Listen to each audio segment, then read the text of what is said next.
startled corpse, a blue-eyed woman, and a cryptic message scrawled by a dying man, with the pieces of a Chinese puzzle that wouldn't fit together, until I found out what was deadly about the orange dog. From the pen of Raymond Chandler, outstanding author of crime fiction, comes his most famous character as CBS presents The Adventures of Philip Marlowe.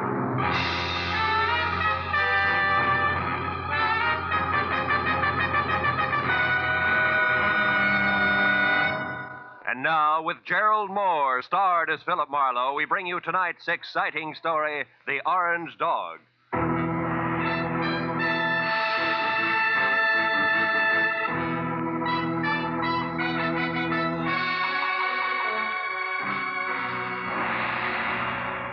By 6 in the evening of a very slow day, I'd resigned myself to the business of no business.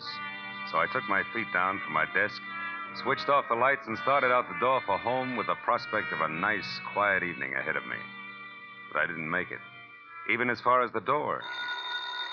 Oh.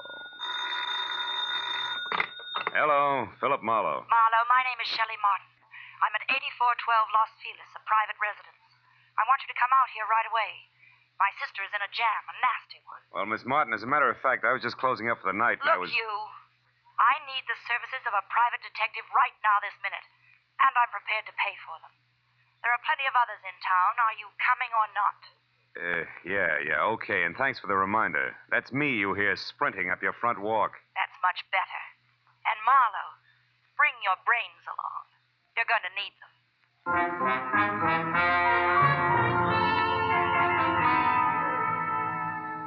And that was the end of my quiet evening. But I just couldn't resist those government engravings of Mr. Lincoln. So I drove down to Weston, turned off on Los Feliz, and found the number 8412. The yard was an overgrown tangle of perennial plants losing their battle with the weeds. It was like a girl in a strapless evening gown with her hair up in curlers. However, I could see a light through the Venetian blinds, and the doorbell worked with a resonant two-tone chime that caused the door to open just far enough to allow a pair of eyes so blue they were almost purple to peek out at me. Yes, what is it? I'm delivering that private detective you ordered. Oh, Marlowe, come in. Thanks. Sit down, won't you? Thanks again. All right, what's the next move? It's about my kid sister. Mm-hmm. She's involved with a man named Lou Horner, a San Francisco broker. She's quite deeply involved, I'm afraid. Oh? You see, some very strange things are going on, Marlowe, and my sister is a naive kid caught right in the middle of them. Yeah, I see. What sort of strange things, Miss Martin? Shelley. Sweet. Well, to begin with, when I arrived from San Francisco today, my sister called me and asked me to meet her here in this house. When I got here, the lights were on, the radio was playing, and the front door was open. But the place was deserted. Whose house is it, Horner's? No, I think she said it belongs to a friend of his who's in Europe now. This Horner person uses it when he's in Los Angeles. Well, couldn't they have stepped out for a while? Mm-mm. You know, you don't look the type, Shelley, but maybe you're just panicky, huh? No, I'm not being panicky. All right. Where's the nasty jam? Right behind the couch. Take a look. Okay. But you know, I see what you mean. Who is he, Shelley? How'd he get here? Maybe it's Horner, I don't know. I tried to search him, but I couldn't. Mm-hmm. Well, it wouldn't have helped anyway. Whoever shot him cleaned him out. No wallet, no papers, nothing. I found this magazine lying under his hand. Look here. Mm-hmm. He must have written this just before he died. Where's that? Here. Oh. It says, call Marion tonight about the orange dog of foe. Orange dog of foe. For what? That's why I called you, Phil. Marion is my sister. And whatever the orange dog of foe is, it must be awfully important. We've got to find out what it means, Phil, for Marion's sake. So far it means murder, honey, and that's for the cops. No, Well, all right, call them. But keep Marion's name out of it. A thing like this could destroy her. But look, maybe she pulled the trigger on our friend here. Maybe, but I don't think so. She's a sweet kid, Phil. Give her a break. If I'm wrong, I swear I'll help you bring her in myself. Is that fair enough? Okay, Shelley, it's a deal. It makes just as much sense as the orange dog of foe, but no more.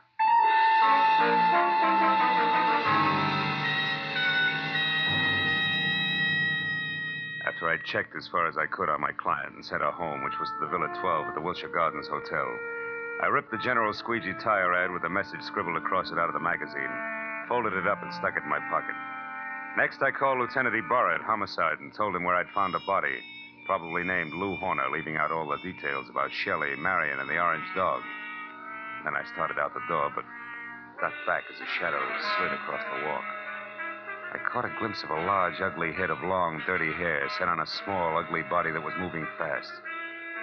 By the time I got out on the walk, Longhair was already putting mileage on a green coupe with a broken taillight.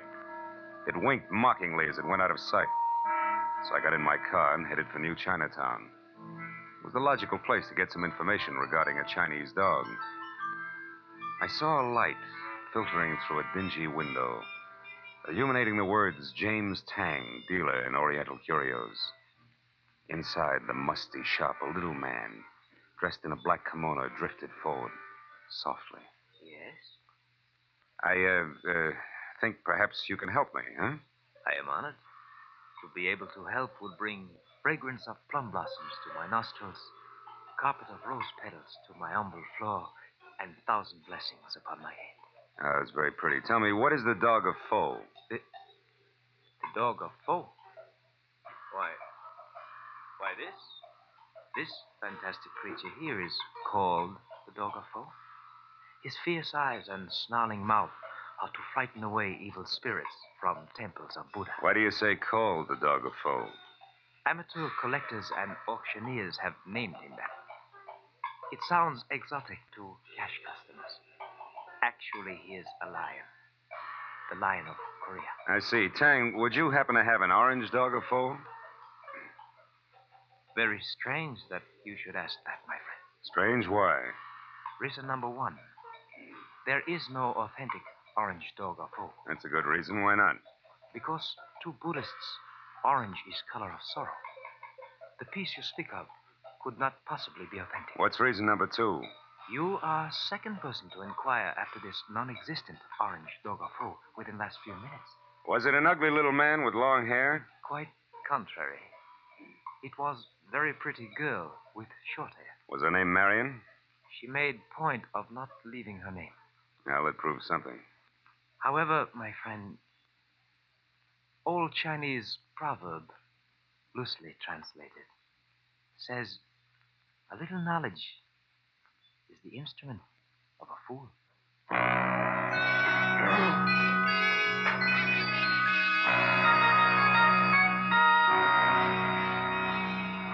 There were 9 other curio shops in the neighborhood, so I started making the rounds for the non-existent orange dog of foe and a girl who was interested in one. From the first 3 shops, I got a fast horse laugh and the fact that the girl was still ahead of me. The next 2 netted an insult apiece and a total blank on the dame. And from the 6th, called Saxon's, a glossy, well-ordered place on West 7th Street, the only effect was a coldly curious raised eyebrow. The man in front of me, whom I took to be Mr. Saxon himself, was a gaunt white Russian with a high, naked head the color of warm paraffin. His slender fingers played nervously with each other as we talked. The orange dog of foe. Yes, I have heard of such a piece, I think. It would be porcelain. Probably. This is your business. Who has it, Mr. Saxon? Can you tell me? No, I'm sorry. I believe I heard this orange dog mentioned just once, somewhere down in the village. But I'm sure I could never remember who spoke of it or when. Oh, no idea of its value then, huh? Now that you mention it, I seem to remember the figure 20,000. You mean yen? How much in American money? I am speaking of American money. It would be an importation from China, you know. How could it be worth that much? It's not even authentic, Mr. Saxon. Authentic? You seem to know a good deal more than I about this orange dog. Possibly one would have to see it to appreciate its value. Yeah. Tell me, has a girl been in here tonight looking for this orange dog? A girl? I know. Know anybody named Marion? Marion. No, there is no one in my acquaintance by that name. But why do you ask? Because Marion has quite an interest in the orange dog. I have a feeling they'd make a great team if we could get them together. I see. And what is your name, sir? It's not Fu Manchu, Mr. Saxon. Good night.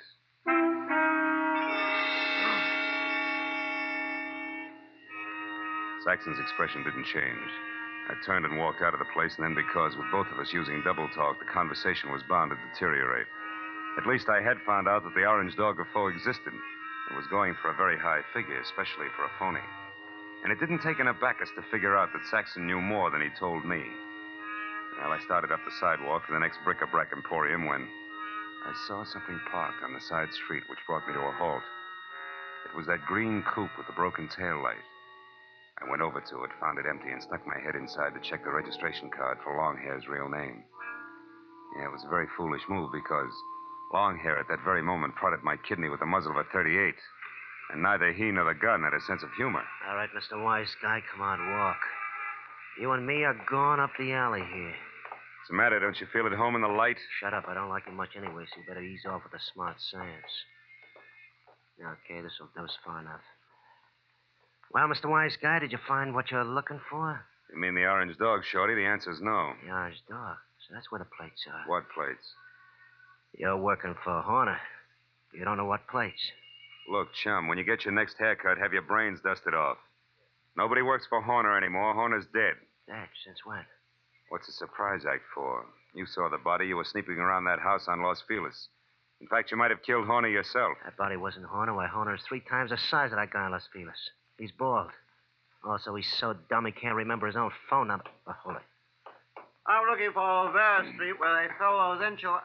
I'm sorry, gentlemen. I don't want to intrude. Hey, quiet. I'll blow your brains out.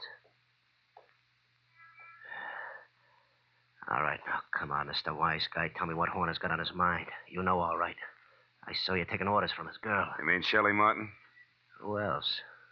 Thought maybe you meant Marion. Marion? Who's Marion? Shelley Martin's sister. And don't let it worry you. Marion's got the orange dog eating out of her hand. I don't say. It ain't funny, mister. It's just peculiar. Because Shelley Martin don't have a sister, I know. So it seems like you're a very mixed-up character. In fact, Mr. Wise Guy, you're so mixed up, you're no good to me at all. So get over there with the rest of that.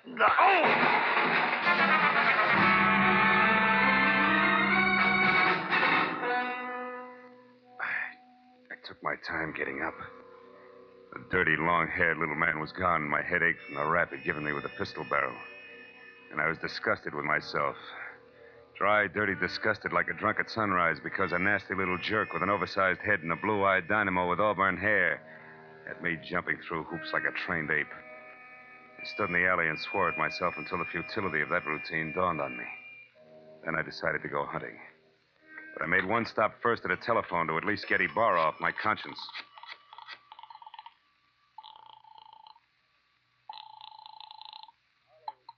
Lieutenant Ibarra. Marlowe, Lieutenant. I just found out that body on Los Feliz isn't Horner. I knew that an hour ago. Huh? The body isn't Horner's, and Horner is no broke. He's a counterfeiter, a big one. Oh. The dead man was a treasury agent named Slade who was closing in on Horner. So if you've got anything you haven't told, Phil, you better get it off your chest. At this point, it's a pleasure. Girl named Shelley Martin's calling the signals about now, and she can be found at Villa 12, Wilshire Gardens Hotel. Yeah, hurry. You'll just about meet me there, Ibarra. Now, wait. Suppose you go alone and find out what you can first. That's a switch. I'll follow in half an hour. Let's not freeze her up, Marlowe. Let's keep her talking, okay? Okay, Ibarra. That's easy for her. She's got a forked tongue. Only this time it's going to wag strictly on the straight and narrow, I guarantee it.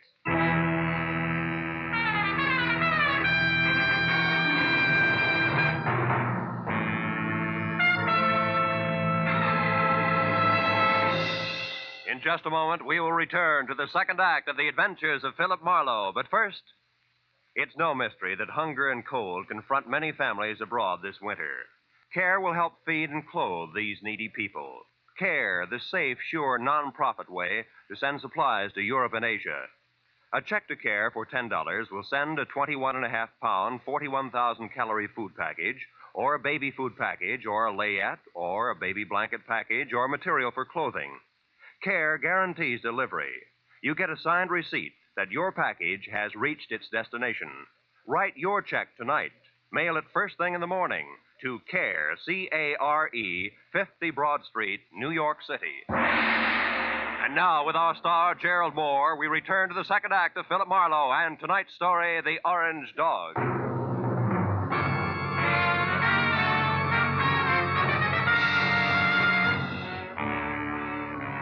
Pointed my car toward the Wilshire Gardens, and a beautiful liar named Shelley Martin, I was sure of two things. The plates that Longhair had wisecracked about just before he piled me into a row of garbage cans were the engraved kind that counterfeiters use to make money the easy way. And second, both Longhair and Lou Horner were racing for the plates as well as the orange dog. which could be one and the same thing. But 20 minutes later, as I pulled up near Villa 12, which was strips of yellow light and raised voices drifting out of half-open Venetian blinds, I forgot about the gentleman involved and concentrated on a lady who didn't have a sister called Marion. I went around to the back of the villa where I found the service door unlocked and the kitchen beyond dark. And when I entered and quietly moved to a spot near the living room where I could see Shelley snapping at a pompous, excitable man with a red face, All right, I figured that a little eavesdropping might pay I off. belong. I'm here in Los Angeles.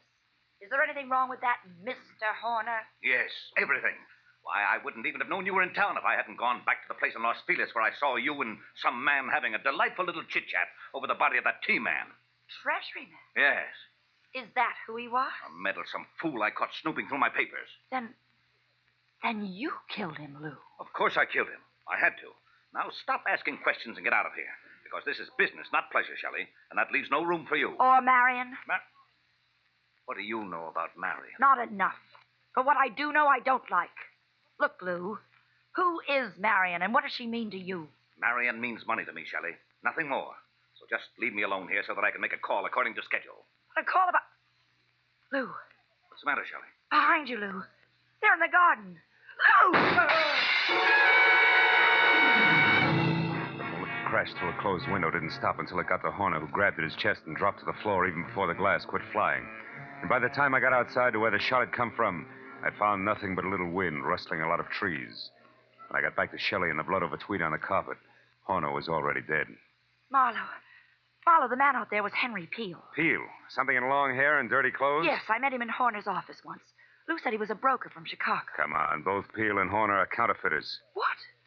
Lou, a counterfeiter? That's right. Never mind the carefully arched eyebrows, honey. They mean nothing. But, Marlowe, I swear I never knew that Horner was anything but a broker. A broker maltreating poor sister Marion? You're a liar, Shelley.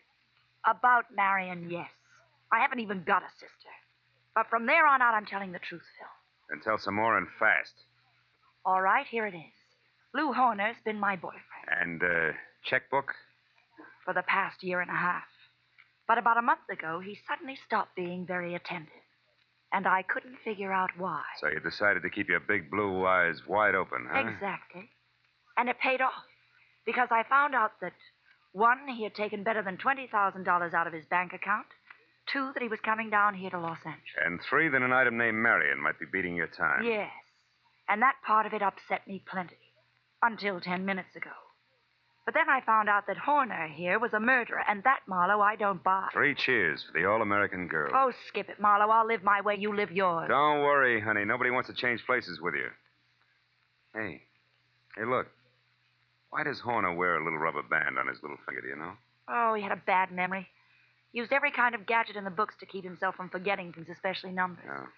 Well, for example, that rubber band might mean 10 o'clock. How do you figure? Like 5 and 5. The fingers on each hand, reading from left to right. He used things like that. Oh. Wait a minute. Hmm? Horner was going to make a call to Marion just now, and the message the T-man left was... Call Marion tonight about the orange dog of foe. Shelley, baby, where's your phone? Fast. Come on, it's 10:15 already. Well, it's out there in the hall, Marlowe. Oh. What are you talking about? A line, honey, a line on your ex-sister, Marion.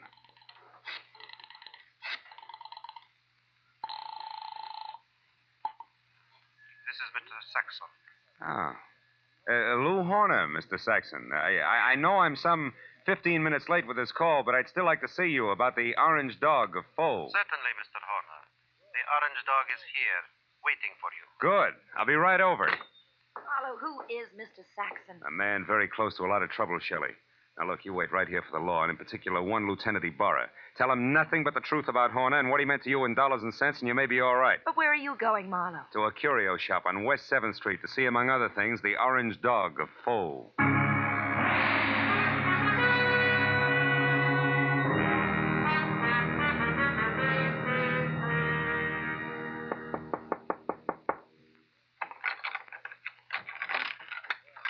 You are the Mr. Horner who called? Yeah. Also the one who was here this afternoon, you remember? Oh, yes. Well, I'm sorry I didn't call you at 10, Mr. Saxon, according to schedule. I hope it hasn't inconvenienced you. No, that's quite all right, Mr. Horner. One moment, sir. Ah. What's the matter? Is anything wrong tonight? Seem on edge, Mr. Saxon. I am. So please, Mr. Horner, Don't make a single stupid move. What? Wait a minute. Why the gun, Mr. Saxon? I promised not to bite the orange dog. You won't even touch the orange dog. Now, who are you? Oh, we've been all through that. I'm Horner, Saxon. Lou Horner of San Francisco. No, you're not.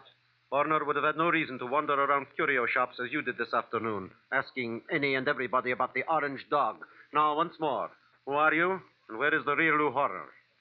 All right, we'll take them in that order. I'm a private detective named Philip Marlowe, and Lou Horner's a corpse.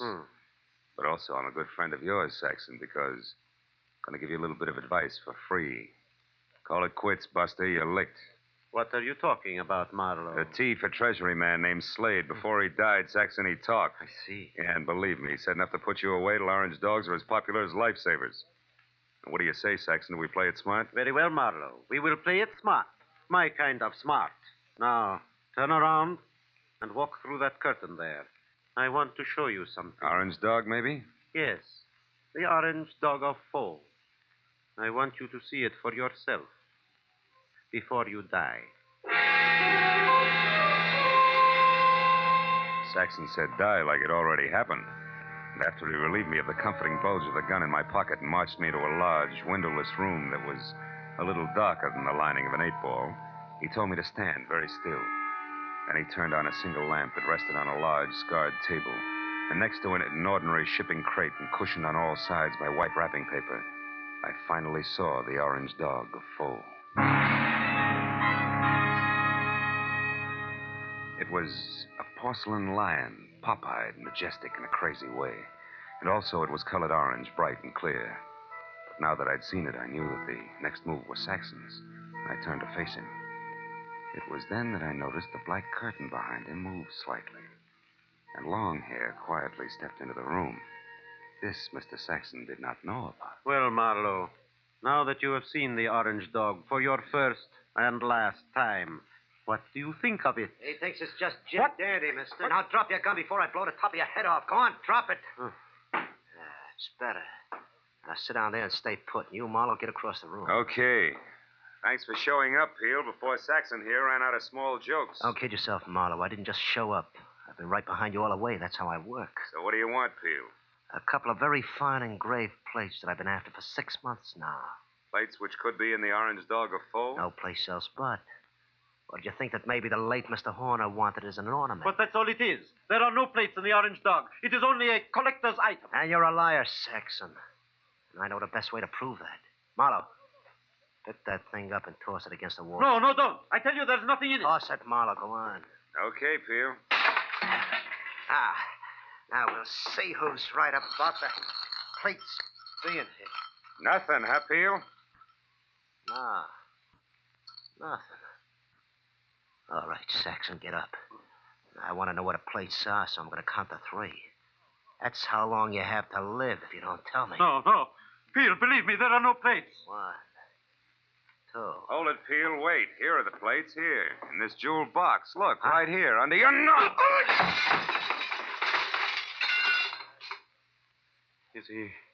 Is he out, Marlowe? Yeah, he's out all right.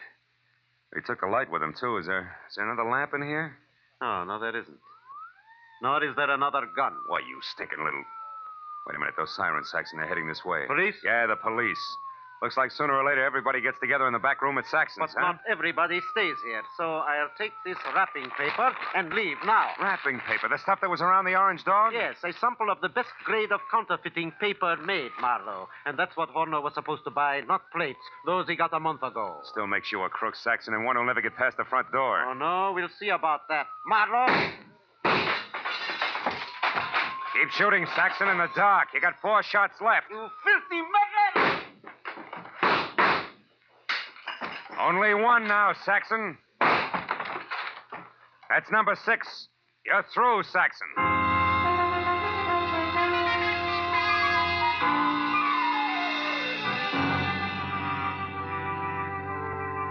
By the time Ibarra and his boys, plus a half a dozen very anxious team men, got into the room, Saxon was already coming apart at the seams.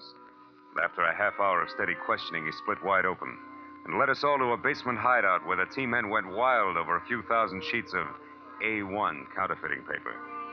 But an hour later, after Peel, who admitted murdering Lou Horner, and Saxon, who was ready for the nearest straitjacket, were both in the lockup, There was still the problem of the glib lass from San Francisco. But finally, when Shelley, Lieutenant Ibarra, and I stood under the green light of the globe in front of police headquarters, I knew that the girl who technically was only guilty of withholding information from the police was not going to spend any time in the pokey. Because, after all, I was more or less guilty of the same thing. Besides, Lieutenant Ibarra was still interested in the others. Well, Marlowe, it looks like the whole business actually boils down to a single transaction between Clay Saxon, who had the counterfeiting paper, and Lou Horner, who was supposed to buy it. That's right, Ibarra. But Horner, who must have made his contact with Saxon via some middleman in San Francisco, only had a telephone number and the password, the orange dog of foe, to work on here in L.A. But how'd you get hold of that number, Phil? From the message the T-Man left before he died. You mean you actually called someone named Marion? No, honey, I just dialed Marion. M.A. Madison. R-I-O-N. 7466. Madison 7466. You get it? Yeah. Another one of Horner's screwy memory tricks, like the rubber band on his 10th finger. Hey, that's pretty good, Phil. Oh, it's an old gimmick, really. I read it in a dozen detective stories. What do you know? Maybe I ought to read some of those. Well, good night, fella. Look for you tomorrow. Good night, Lieutenant. Well, Shelley, do I show you the way home? No, Marlowe. Aren't you hungry or thirsty or something? Yeah, I guess I am at that. Well, I know just the place for us, darling. Oh? It's a cute little place right smack in the middle of Chinatown.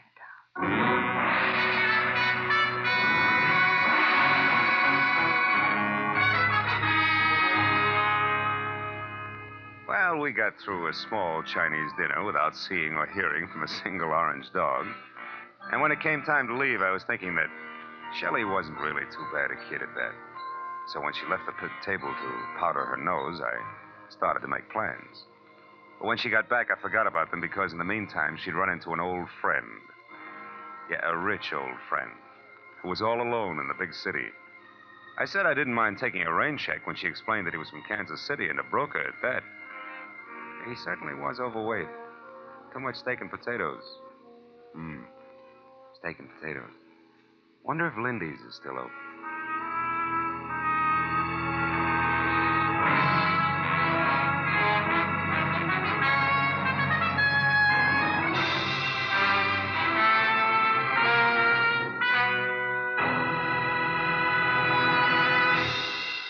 The Adventures of Philip Marlowe, created by Raymond Chandler, stars Gerald Moore, and is produced and directed by Norman MacDonald.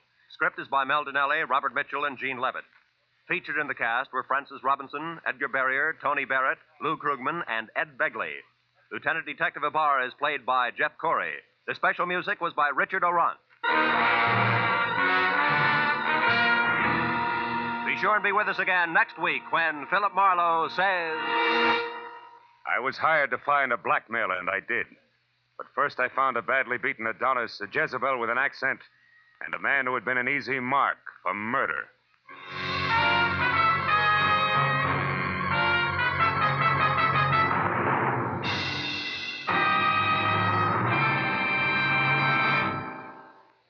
"90 minutes of unsurpassed comedy comes to you every Sunday night when CBS brings you The Spike Jones Show, The Jack Benny Show, and Amos and Andy in succession.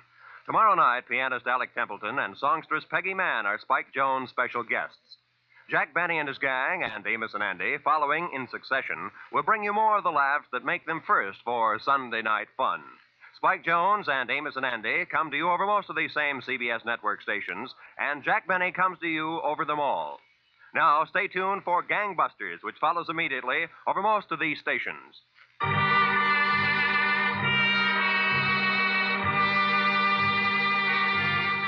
This is Roy Rowan speaking for CBS, the Columbia Broadcasting System.